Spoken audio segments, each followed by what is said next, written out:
Hi friends, welcome to as home. Today ரொம்பவே ஹெல்த்தியான ஆரோக்கியமான கருணைக்கிழங்கு கிரேவி எப்படி செய்யலான்னு பார்த்துடலாமா? இந்த கருணைக்கிழங்கு கிரேவி இட்லி, தோசை, சாதம் எல்லாத்துக்குமே ரொம்பவே சூப்பரான காம்பினேஷனாக இருக்குங்க. இந்த மாதிரி கருணைக்கிழங்கை நல்லா வாஷ் பண்ணி கொஞ்சம் கூட மண்ணை இல்லாமல் க்ளீன் பண்ணி எடுத்துக்கோங்க. கிழங்கு பார்க்க இந்த மாதிரி தான் இருக்கும். சில பேர் ரொம்பவே அவாய்ட் பண்ணுவாங்க. இந்த மெத்தடில் ட்ரை பண்ணும்போது ரொம்பவே டேஸ்ட் சூப்பராக வரும். இந்த மாதிரி கிழங்கு எல்லாம் வேக வைக்கும் போது எப்போதுமே ஒரே மாதிரியான பாத்திரம் யூஸ் பண்ணுங்கள். ஏன்னா சில டைம் அந்த பாத்திரம் அடியில் கொஞ்சம் கலர் சேஞ்ச் ஆகும். ஸோ ஆல்ரெடி கலர் சேஞ்ச் ஆனால் அதே பாத்திரத்தையே ரிப்பீட்டடாக யூஸ் பண்ணிக்கிங்க. இந்த கிழங்கு கூட கல் உப்பு, மஞ்சள் தூள், தேவையான அளவு தண்ணி போட்டு நல்லா கொதி விட்டு கொஞ்சம் நேரம் வேக விடுங்க. ரொம்ப சீக்கிரமாகவே வெந்துடும். கிரேவிக்கு தேவையான அளவுக்கு புளி இந்த அளவை எடுத்து ஊற வச்சிடலாங்க. இந்த அளவு நான் எடுத்துருக்கிற மெஷர்மெண்ட்டுக்கு கரெக்டாக இருக்கும். இதுக்கு மேலே போட்டிங்கன்னா கொஞ்சம் புளிப்பு டேஸ்ட் வந்துடும். மசாலாவுக்கு தேவையான இஞ்சி, பூண்டு, தாளிக்க வெங்காயம், வதக்க வெங்காயம், தேங்காய், கருவேப்பிலை, மிளகாய் இது எல்லாமே ரெடி பண்ணியாச்சு. இப்போ இதை அப்படியே வதக்கி விட்டுறலாம். இந்த மாதிரி கிரேவிக்கு கொஞ்சம் சின்ன வெங்காயம் ஆட் பண்ணால் டேஸ்ட் ரொம்பவே நல்லாயிருக்கும். ஒரே ஒரு வரமிளகாய், உங்களுக்கு காரம் கூடுதலாக வேணும்னா இன்னும் 2-3 மிளகாய் கூட ஆட் பண்ணிக்கிங்க.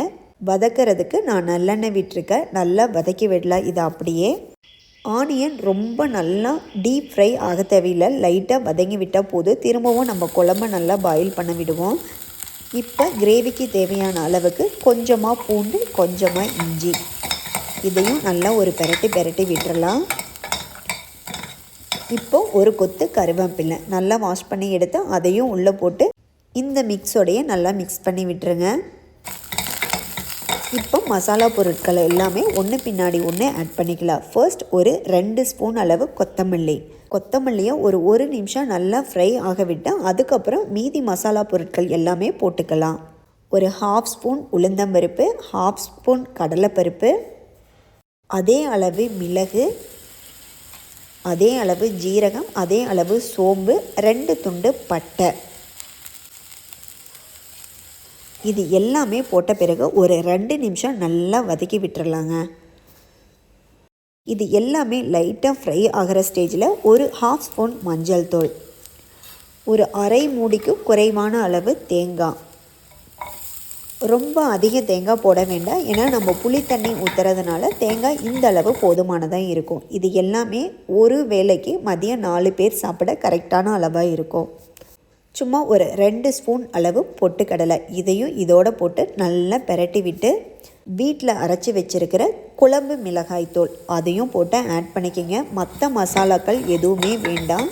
காரம் கூடுதலாக வேணும் அப்படின்னா நீங்கள் மிளகாயை மட்டும் அடிஷ்னலாக ஆட் பண்ணிக்கிங்க. இல்லைன்னா தனி மிளகாய்த்தூள் ஆட் பண்ணிக்கிங்க. அதை நல்லா ஆறட்டும். அதுக்குள்ளே நம்ம வேக வச்ச கருணைக்கிழங்கு உளிச்சு எடுத்துக்கலாம். கருணைக்கிழங்கு தண்ணியை வெடித்து ஆற விட்டாச்சுங்க. நல்லா ஆறிடுச்சு. இப்போ உளிக்கும் போது பாருங்கள், உருளைக்கிழங்கு உளிக்கிற மாதிரியே ரொம்ப அழகாக வரும். இந்த மாதிரி வேக வச்சு உளிச்சு எடுக்கும்போது உங்களுக்கு கொஞ்சம் கூட மக்கிற தன்மையே இருக்காது. குழம்பு ரொம்பவே டேஸ்ட் சூப்பராக வரும். இதே மாதிரியே மீதி இருக்கிற எல்லா கிழங்கையுமே உளிச்சு எடுத்து இதை நல்லா மசிச்சு எடுத்துக்கலாங்க. சில பீசஸ் கொஞ்சம் பெரிய பீசஸாகவும், சில பீசஸ் நல்லா குழம்போட கிரேவியாக மிக்ஸ் ஆகிற மாதிரி நல்லா மாவு மாதிரி மிக்ஸ் பண்ணிவிட்டு உடச்சி விட்டுக்கலாம். இப்போ மசாலாக்களும் நல்லா ஆறிடுச்சு. இதை ஒரு மிக்ஸி ஜாரில் போட்டு நல்லா அரைச்சி எடுத்துக்கலாம்.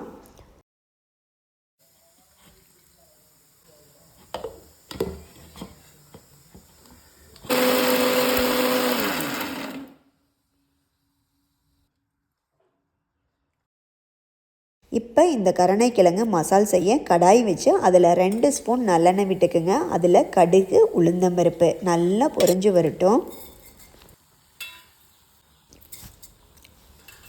தாளிக்கிறதுக்கு சின்ன வெங்காயம், கருவேப்பிலை, தக்காளி. இந்த ஸ்டேஜில் நீங்கள் காரம் வேணும் அப்படின்னா பச்சை மிளகாய் கூட ஆட் பண்ணிக்கலாம். கிழங்கை இந்த மாதிரி மசிச்சு வச்சுக்குங்க. இது எல்லாமே நல்லா ஃப்ரை ஆன உடனே கட் பண்ணி வச்சுருக்கிற வெங்காயம், கருவேப்பிலையை தாளிப்புக்குள்ளே கொட்டிடலாம்.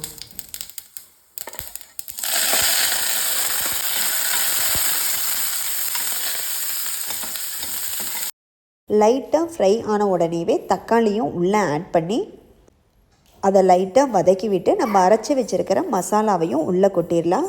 இந்த மாதிரி கிரேவி செய்யும்போது மசாலாவுக்கு அதிக அளவு தண்ணி விடாமல் கொஞ்சமாக தண்ணி விட்டு கொஞ்சம் திக்கான கன்சிஸ்டன்சியில் இருக்கும்போது டேஸ்ட் ரொம்பவே டிஃபனுக்கும் சாதத்துக்கும் நல்லாயிருக்கும். இப்போ கிரேவிக்கு எந்த அளவுக்கு தண்ணி வேணுமோ அடிஷ்னலாக ஆட் பண்ணி நல்லா மிக்ஸ் பண்ணி விட்டுக்கலாம்.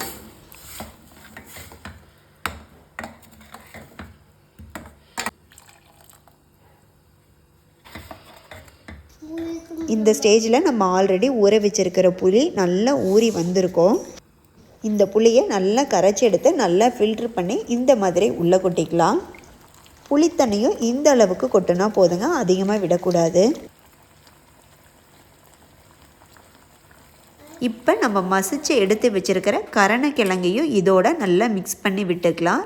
சில கிழங்கு ரொம்ப பெரிய பீசஸாக இருக்கும். அந்த மாதிரி டைமில் நல்லா கிரேவியோட மிக்ஸ் ஆகிறதுக்காக கிரேவியை மிக்ஸ் பண்ணும் போதே கொஞ்சம் மசிச்சு விட்டுக்குங்க. இதை அப்படியே ஒரு மூடி போட்டு ஒரு 10 நிமிஷம் வேக விட்டுறலாங்க. மசாலா பச்சை வாசனை போகிறதுனி நல்லா வேகட்டும். இப்போ கிரேவிக்கு கொத்தமல்லி புதினா ரெண்டுமே ஈவனாக எடுத்து இந்த மாதிரி கட் பண்ணி எடுத்துக்கோங்க. புதினாவுடைய ஃப்ளேவர் ரொம்பவே சூப்பராக இருக்கும். ஸோ ரெண்டுமே போட்டால் தான் கிரேவி ரொம்ப டேஸ்ட்டாக இருக்கும்.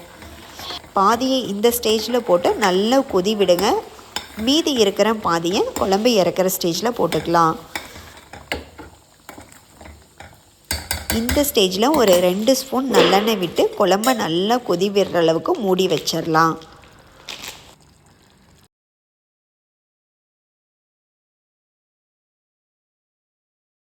பாருங்கள், கிரேவி ரொம்பவே சூப்பராக ரெடி ஆயிடுச்சு. இந்த மாதிரி இருக்கணும். இந்த மாதிரி கிரேவியோட கொஞ்சமாக தாளிப்பு தயிர் மட்டும் இருந்தால் போதுங்க, ரொம்பவே சூப்பராக இருக்கும். இந்த கிரேவி செய்யும் போதே தாளிப்பு தயிரும் ரெடி பண்ணிவிட்டு ரொம்ப சிம்பிளாக ஈஸியாக வெறும் வெங்காயம், வரமிளகாய், கருவேப்பிலை, கொஞ்சம் மஞ்சள் தூள் நல்லா தாளித்து விட்டு மிளகுத்தூள் கொஞ்சம் ஆட் பண்ணி கருவேப்பிலை, உப்பு, தயிர் நல்லா பீட் பண்ணி எடுத்து அதை அப்படியே உள்ளே கொட்டிட்டால் போதுங்க. சூப்பரான தாளிப்பு தயிர். டேஸ்ட் ரொம்பவே சூப்பராக இருக்கும். கருவேப்பிலையை போட்டு தயிரை நல்லா பீட் பண்ணிக்கிங்க. கூடவே கொத்தமல்லி புதினா இருந்தால் கூட போட்டு பீட் பண்ணுங்கள். டேஸ்ட் ரொம்பவே சூப்பராக இருக்கும். சைட் பை சைட் நம்ம கிரேவி கம்ப்ளீட்டாக குக் ஆயிடுச்சு. ஃபைனலாக கொஞ்சம் புதினா கொத்தமல்லி ஆட் பண்ணி மூடி போட்டு அப்படியே ஒரு 10 நிமிஷம் ரெஸ்ட் கொடுத்துடலாம். சாதத்தோட இந்த கிரேவியும் தாளிப்பு தயிரும் வச்சு சாப்பிடும் போது டேஸ்ட் ரொம்பவே சூப்பராக இருக்கும். நெக்ஸ்ட் டைம் இந்த கிழங்கை பார்க்கும்போது மிஸ் பண்ணாமல் வாங்கி சமைச்சு ட்ரை பண்ணி பார்த்துருங்க லஞ்சுக்கு.